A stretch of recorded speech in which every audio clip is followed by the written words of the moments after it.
Jadi sebelum kita mulai ibadah online hari ini akan ada beberapa pengumuman yang aku sampaikan. Yang pertama, buat teman-teman yang mungkin belum join pool, boleh menghubungi nomor yang tertera di layar kalian.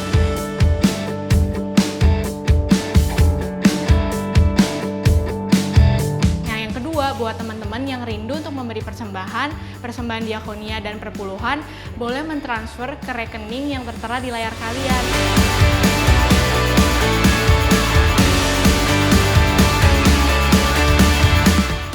Udah gak sabar kan teman-teman buat ikut ibadah online hari ini? So see you at the service and God bless you.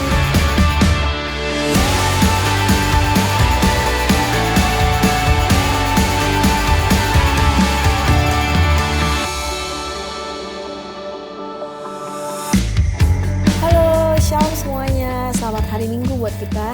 Saat ini kita akan memulai ibadah kita. Yuk sama-sama kita bersatu hati di dalam doa.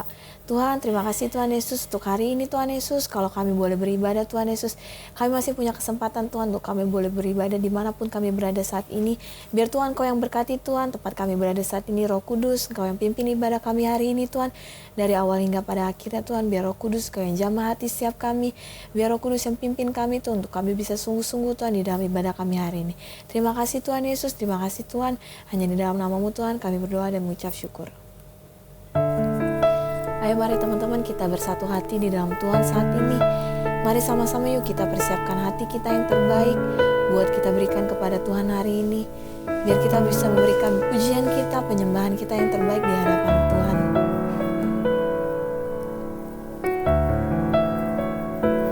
Roh Kudus, Kau yang pimpin hati setiap kami Tuhan saat ini. Seperti-Mu sayang haus rindu aliran sungai-Mu,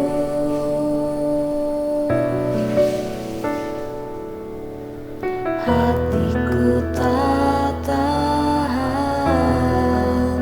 menunggu-Mu.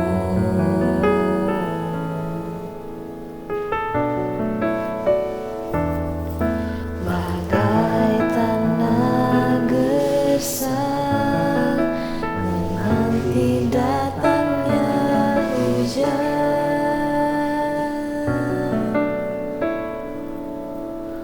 begitupun jiwaku Tuhan,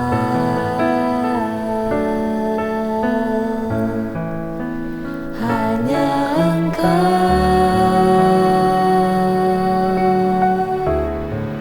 pribadi yang mengenal hatiku. Tiada yang tersembunyi bagi-Mu. Seluruh isi hatiku Kau tahu, dan bawaku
dekapan kasih-Mu.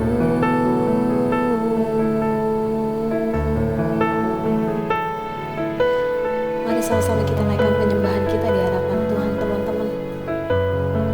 Naikkan ucapan syukur-Mu, naikkan rasa syukur-Mu, naikkan penyembahan-Mu di hadapannya saat ini, teman-teman. Mari kita agungkan Dia, mari kita sama-sama tinggikan Tuhan, karena hanya Dia Allah yang lain buat kita sembah. Yes, Tuhan Yesus. Kami ucap syukur Tuhan kalau kami punya Allah yang besar seperti Engkau, Tuhan. Kami ucap syukur Tuhan karena kami punya Allah yang setia seperti Engkau. Biar Kau yang mengizinkan setiap kami Tuhan saat ini untuk kami boleh menyembah-Mu lebih lagi, Tuhan Yesus, di dalam hadirat-Mu, Tuhan. Yes.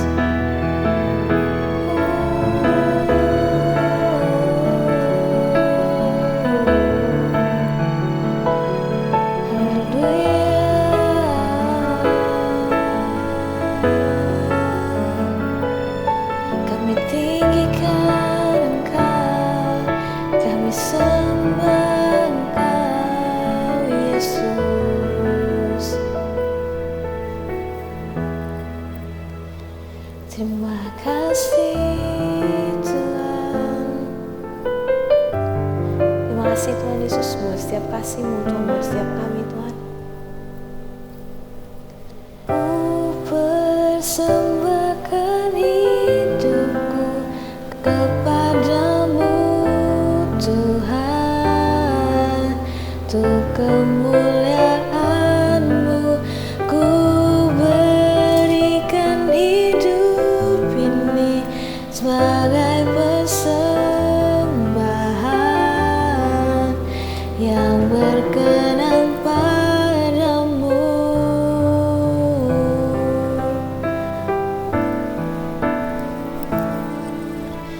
Ini aku, semua milikku,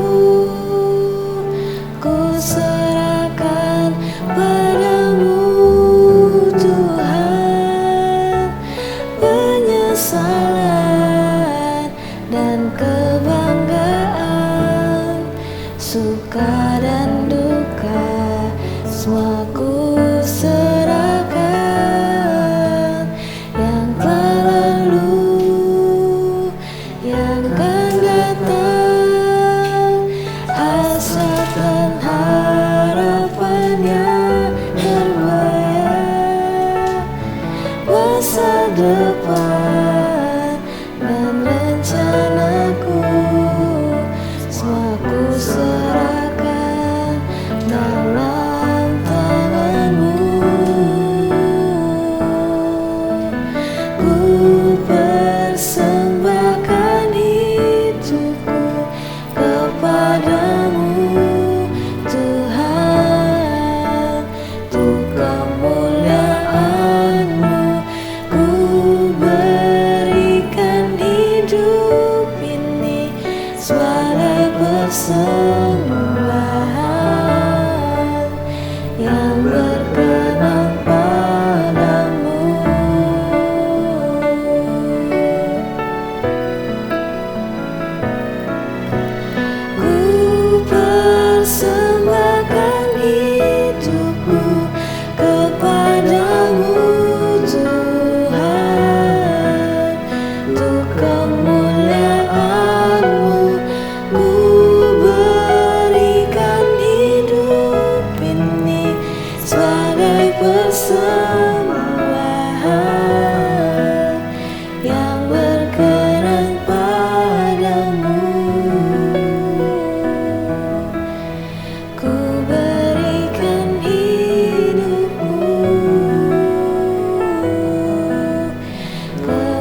kasih Tuhan Yesus buat hari ini Tuhan. Kalau saat ini Tuhan kami siap untuk mendengarkan firman-Mu. Biar setiap firman yang akan ditabur hari ini Tuhan boleh berbuah lebat Tuhan Yesus. Biar setiap firman tersebut boleh tumbuh Tuhan di dalam hati kami Tuhan. Terima kasih Tuhan Yesus, berkati Tuhan telinga kami Tuhan Yesus. Hati kami Tuhan, persiapkan Tuhan untuk boleh terima firman-Mu hari ini. Di dalam nama-Mu Tuhan Yesus kami telah berdoa dan mengucap syukur. Amin.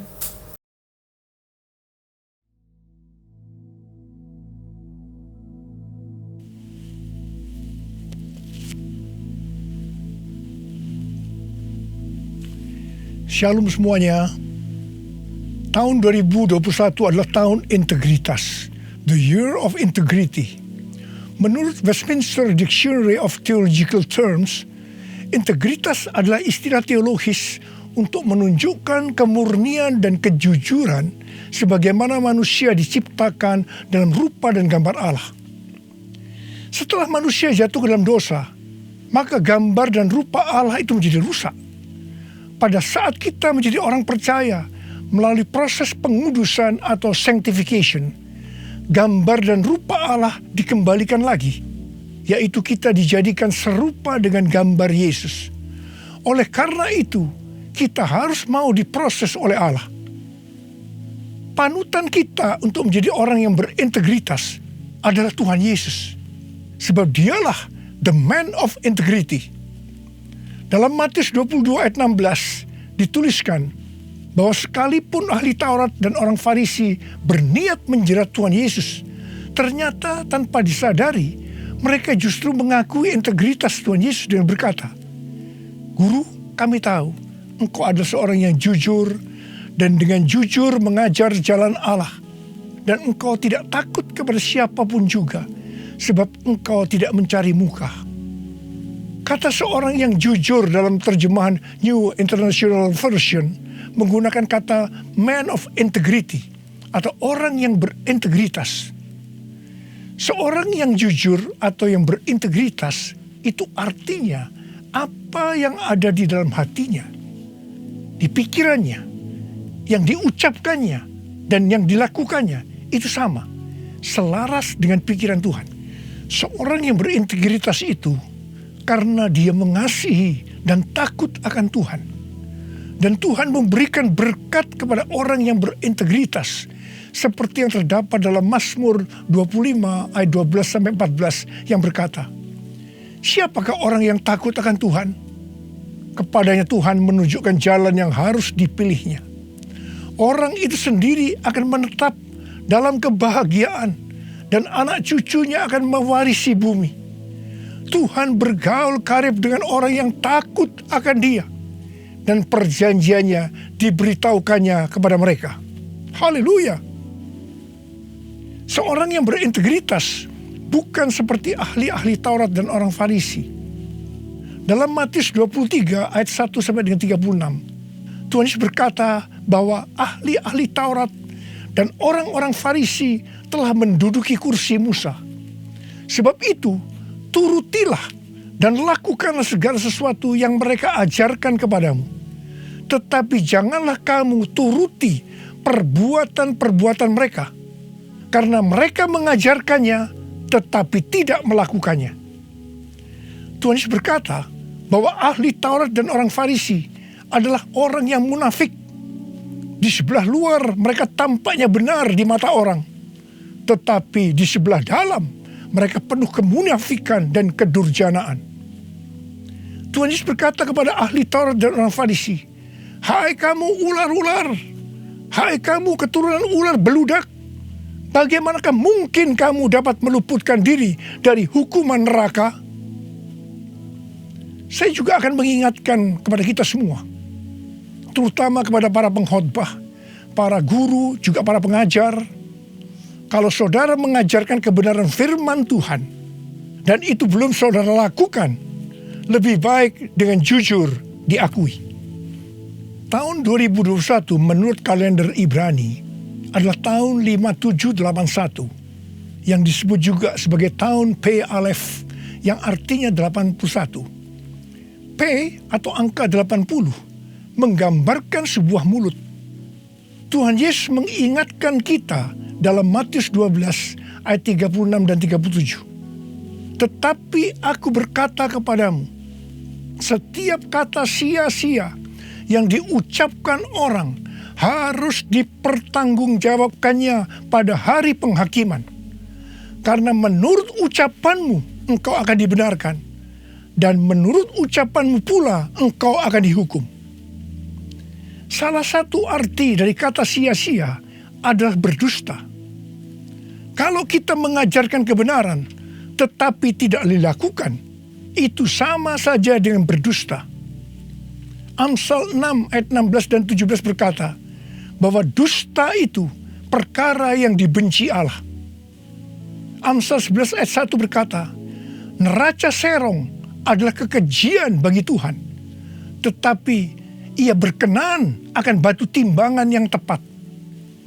Neraca serong bisa diartikan sebagai berdusta, dan itu merupakan kekejian bagi Tuhan. Dalam Yakobus 2 ayat 17 dikatakan bahwa iman tanpa perbuatan pada hakikatnya adalah mati. Jadi kalau kita percaya kebenaran firman Tuhan, kita perkatakan tetapi tidak dilakukan, pada hakikatnya mati.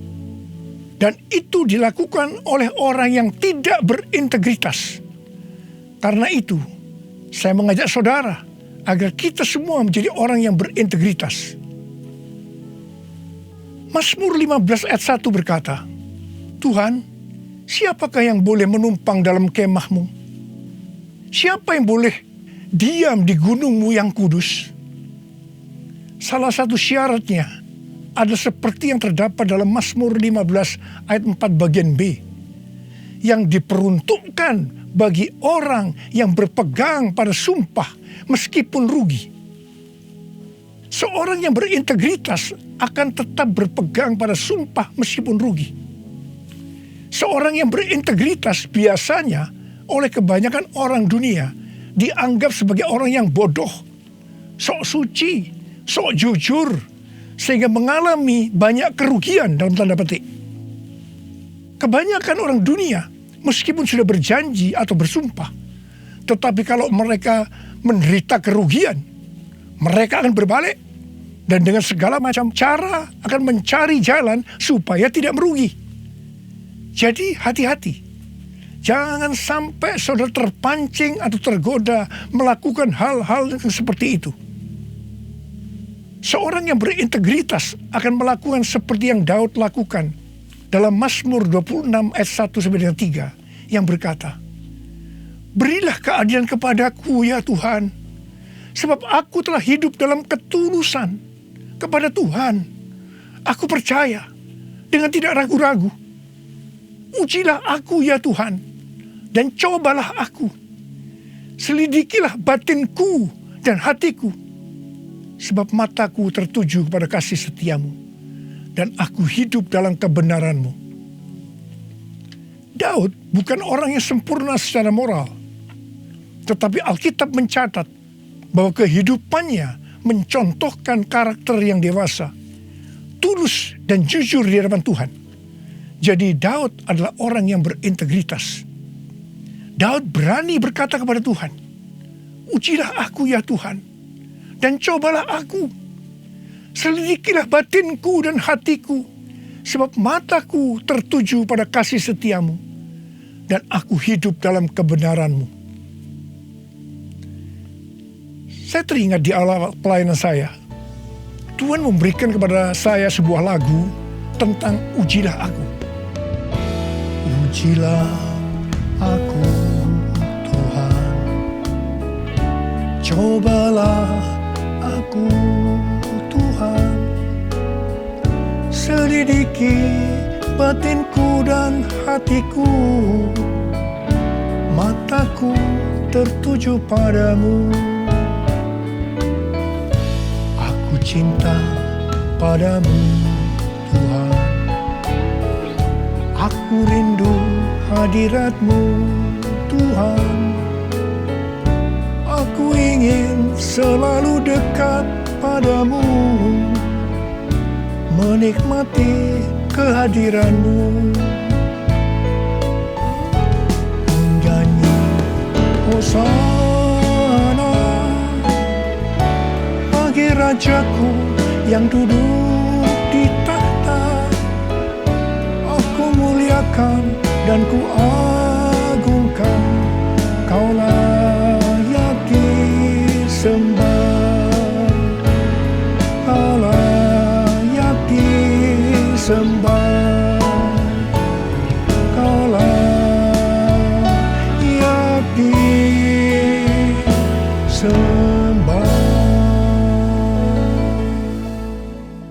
Waktu saya mulai menyanyikan lagu ini dan CD-nya mulai beredar, saya menuai banyak kritik dari hamba-hamba Tuhan yang menjadi senior saya. Mereka berkata, kok berani-beraninya Niko menyanyi lagu seperti ini? Saya berkata, bukankah ini ada di Alkitab yang dinyanyikan oleh Daud? Tetapi mereka tetap tidak bisa menerimanya. Terus terang saya kaget. Saya tidak pernah berpikir bahwa beliau-beliau itu mempunyai pikiran yang seperti itu. Saya menyanyikan lagu ini dengan satu pengertian, bahwa saya siap diuji oleh Tuhan. Dan itu saya lakukan sejak awal pelayanan saya. Mungkin ada di antara saudara yang tidak berani menyanyikan lagu ini. Saya pernah mendengar orang yang berkata, itu kan Pak Niko yang berani. Kalau saya sih belum berani. Saya hanya akan mengingatkan kepada saudara bahwa Tuhan Yesus menghendaki agar kita hidup sebagai seorang yang berintegritas. Seorang yang hidupnya jujur dan tulus di hadapan Tuhan. Mari, saya mau ajak saudara untuk menyanyikan lagu ini bersama saya.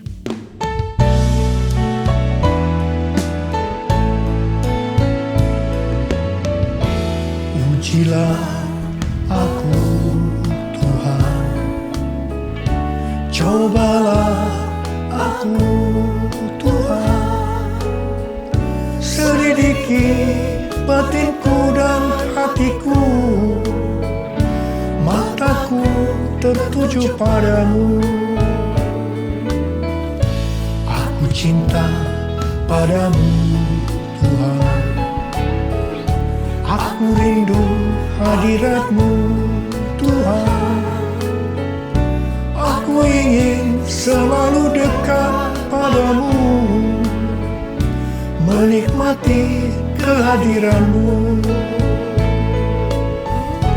Ku nyanyi Hosana bagi Rajaku yang duduk di tahta. Aku muliakan dan ku agungkan, Kau layak disembah, Kau layak disembah, Kau layak disembah.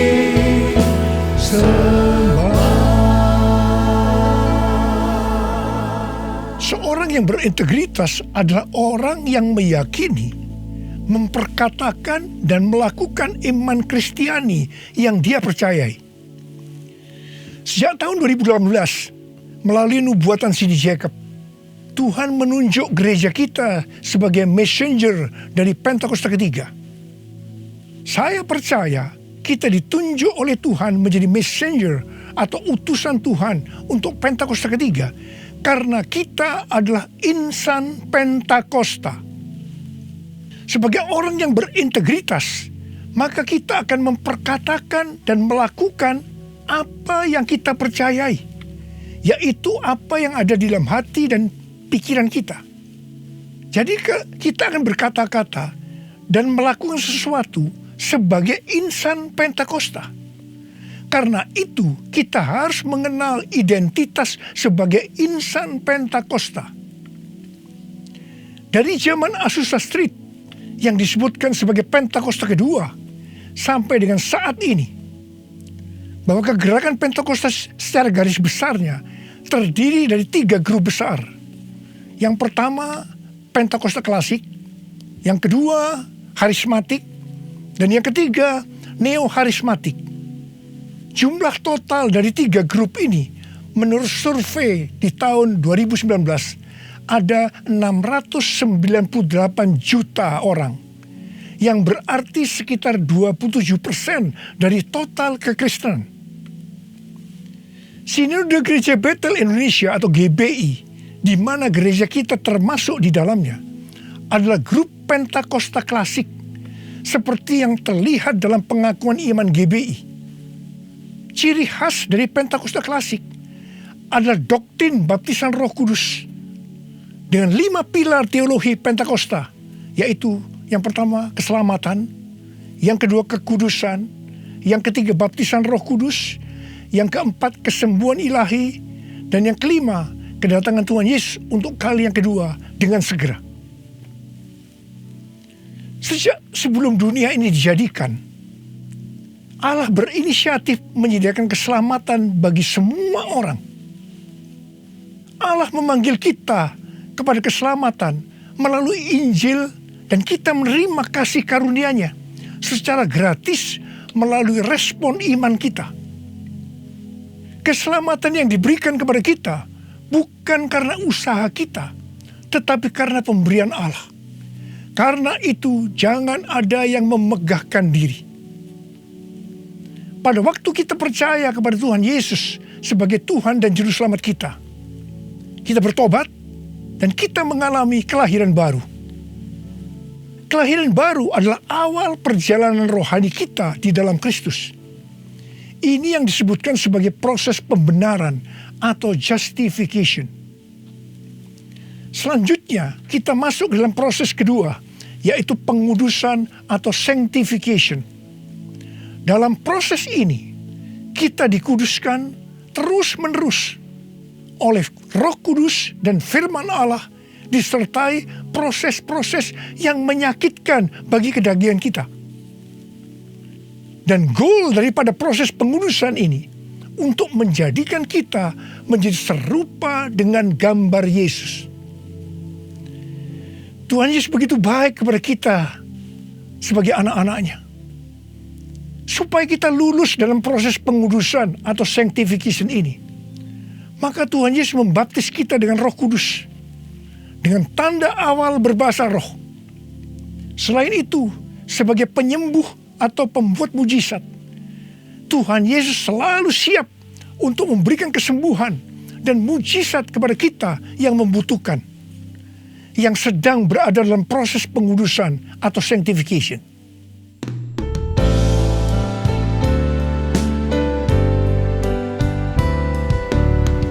Kaulah Tuhan penyembuhku, Kaulah Tuhan penyembuh. Kau berfirman dan sembuhkanku. Kaulah Tuhan penyembuh. Kaulah Tuhan penyembuhku. Kaulah Tuhan penyembuh. Kau berfirman dan sembuhkanku. Kaulah Tuhan penyembuh. Proses terakhir dari proses keselamatan ini adalah proses glorification atau proses pemuliaan, di mana orang-orang yang menjadi serupa dengan gambar Yesus yang akan ikut dalam pengangkatan pada waktu Tuhan Yesus datang yang kedua kalinya di awan-awan. Kita percaya kedatangan Tuhan Yesus secara tiba-tiba dan dengan segera. Kita diingatkan melalui Filipi 2 ayat 12 dan 13 yang pada prinsipnya berkata, kerjakanlah keselamatanmu dengan takut dan gentar, karena Allah lah yang mengerjakan di dalam kamu baik kemauan maupun pekerjaan menurut kerelaannya. Baptisan Roh Kudus adalah bagian yang paling penting dari 5 pilar teologi Pentakosta, yang sekaligus menjadi bagian sentral dari seluruh pengajaran insan Pentakosta. Kita percaya bahwa setiap orang percaya yang telah disucikan hatinya dapat mengalami baptisan Roh Kudus dengan tanda awal berbahasa roh. Tujuan dari baptisan Roh Kudus ini adalah agar pengurapan di dalam pelayanan lebih maksimal. Karena baptisan Roh Kudus ini memiliki 2 fungsi, yaitu supaya kita lebih intim dengan Tuhan Yesus dan akan memberikan kuasa untuk menyelesaikan amanat agung. Dalam Matius 12 ayat 31 dan 32, Tuhan Yesus berkata, "Sebab itu aku berkata kepadamu, segala dosa dan hujat manusia akan diampuni. Tetapi hujat terhadap Roh Kudus tidak akan diampuni. Apabila seorang mengucapkan sesuatu menentang anak manusia, ia akan diampuni. Tetapi jika ia menentang Roh Kudus, ia tidak akan diampuni. Di dunia ini tidak, dan di dunia yang akan datang pun tidak." Menentang dan menghujat Roh Kudus di sini juga bisa berarti menentang dan menghujat bahasa roh. Jadi kalau ada yang tidak percaya dengan bahasa roh, jangan menghujat, jangan menentang. Lebih baik banyak berdoa. Sekarang ada orang yang membuat bahasa roh sebagai bahan lelucon, supaya orang tertawa. Saya hanya akan mengingatkan kepada saudara yang melakukan seperti ini, supaya saudara bertobat dan minta ampun kepada Tuhan. Roh Kudus yang dicurahkan di kamar loteng Yerusalem 2000 tahun yang lalu, itu adalah untuk memberikan kuasa untuk melakukan amanat agung. Ini disebutkan sebagai Pentakosta pertama. Pentakosta pertama ini dahsyat, sebab dalam kurun waktu 100 tahun, 70% dari dunia yang dikenal waktu itu, yaitu yang berada di bawah kekaisaran Romawi, menjadi Kristen. Pertanyaannya, apakah amanat agung sudah selesai? Jawabannya, belum. Karena itu pada tahun 1906, kembali Roh Kudus dicurahkan di Azusa Street, yang disebutkan sebagai Pentakosta kedua. Pentakosta kedua ini dahsyat, sebab menurut Gordon Conwell Theological Seminary, bahwa 77,9%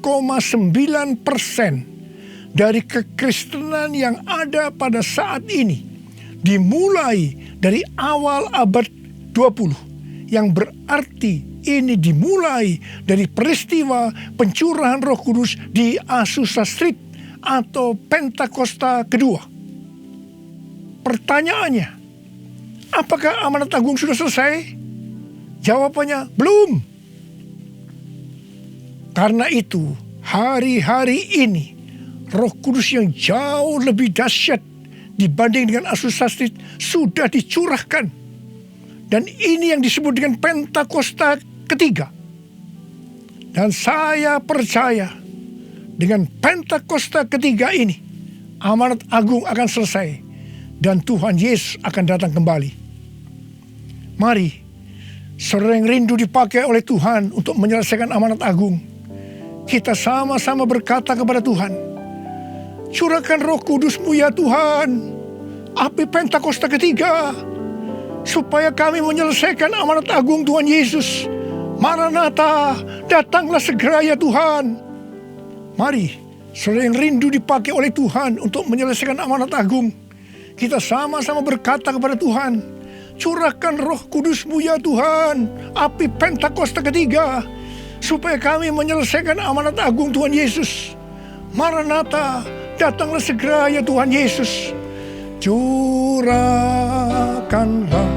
kuasa-Mu Tuhan, mujizat terjadi di tempat ini.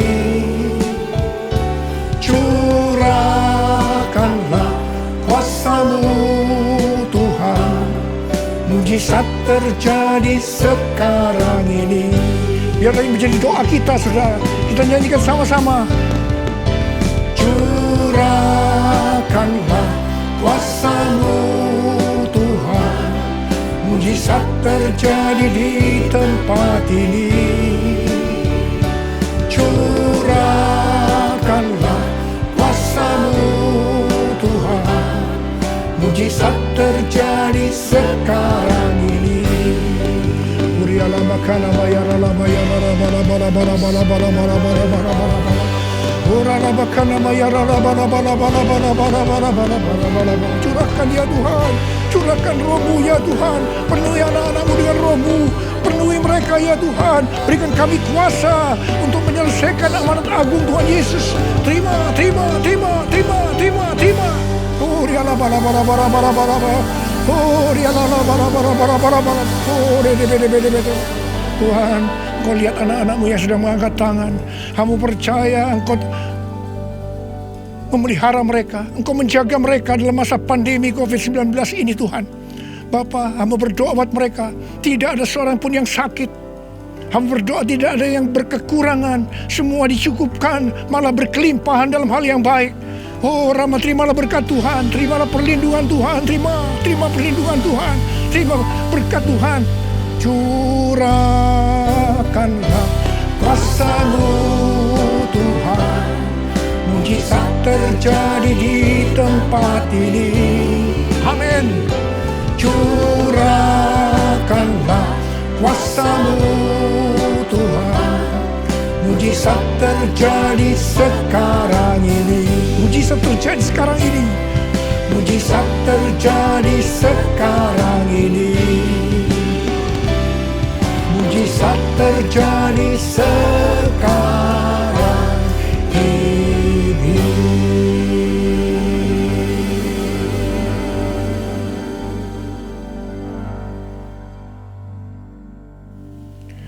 Mari saudara-saudara, kita akan masuk dalam perjamuan kudus. Kita akan mengingat ayat ini. Sebab setiap kali kamu makan roti ini dan minum cawan ini, kamu memberitakan kematian Tuhan sampai Ia datang. Perjamuan kudus ini adalah perjamuan Tuhan Yesus sendiri. Setiap kali kita masuk dalam perjamuan kudus, Tuhan Yesus selalu berkata, biarlah ini menjadi peringatan akan daku.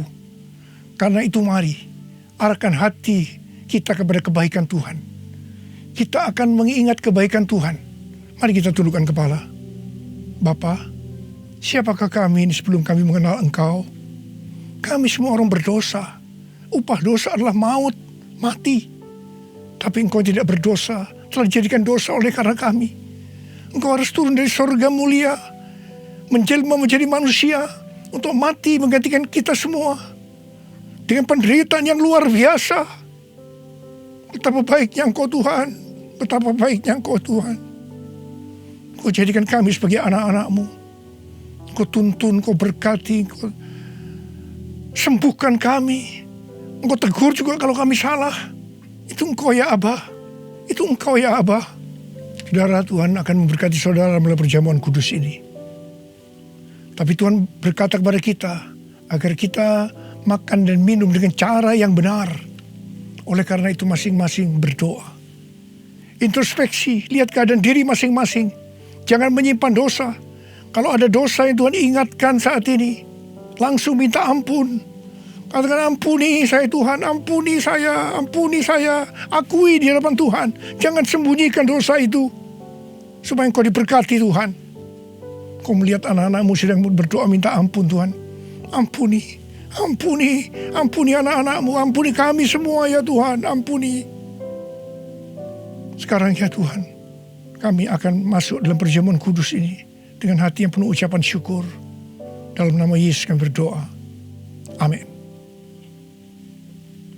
Sekarang saudara, mari kita angkat roti di tangan kanan saudara tinggi-tinggi.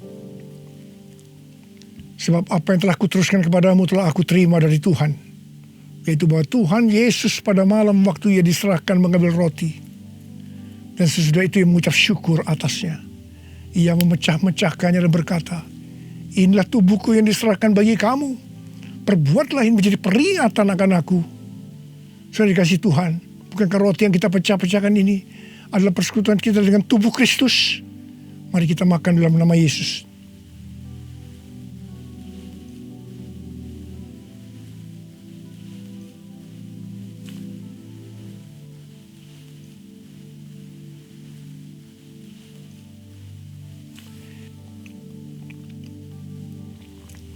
Sekarang angkat cawan di tangan kanan saudara tinggi-tinggi. Demikian juga yang mengambil cawan sesudah makan lalu berkata, cawan ini adalah perjanjian baru yang dimeteraikan oleh darahku. Perbuatlah ini setiap kali kamu meminumnya menjadi peringatan akan aku. sudah dikasih Tuhan. Bukankah cawan pengucapan syukur yang atasnya kita ucapkan syukur adalah persekutuan kita dengan darah Yesus? Mari kita minum dalam nama Yesus.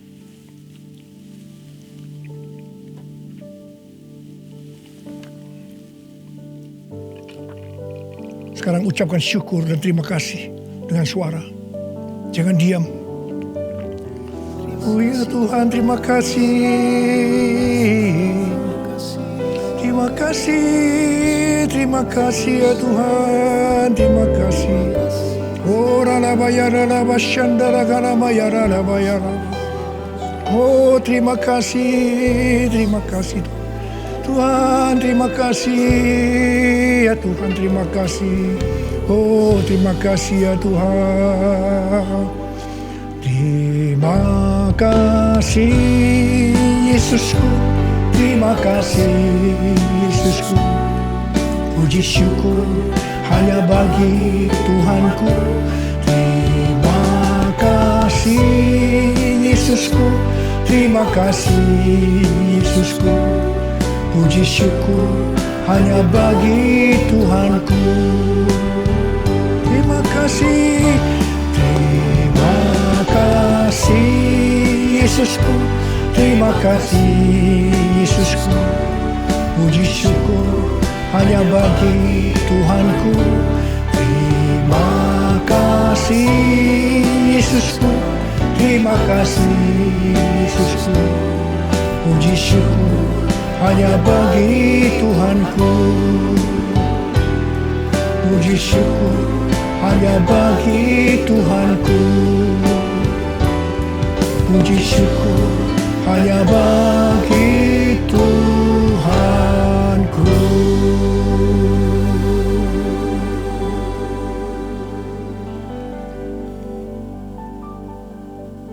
Sekarang terimalah berkat Tuhan. Kasih karunia yang berlimpah-limpah daripada Allah Bapa dalam Anak yang tunggal Yesus Kristus.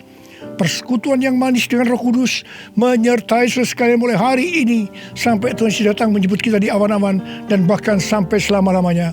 Yang percaya bersama-sama katakan amin.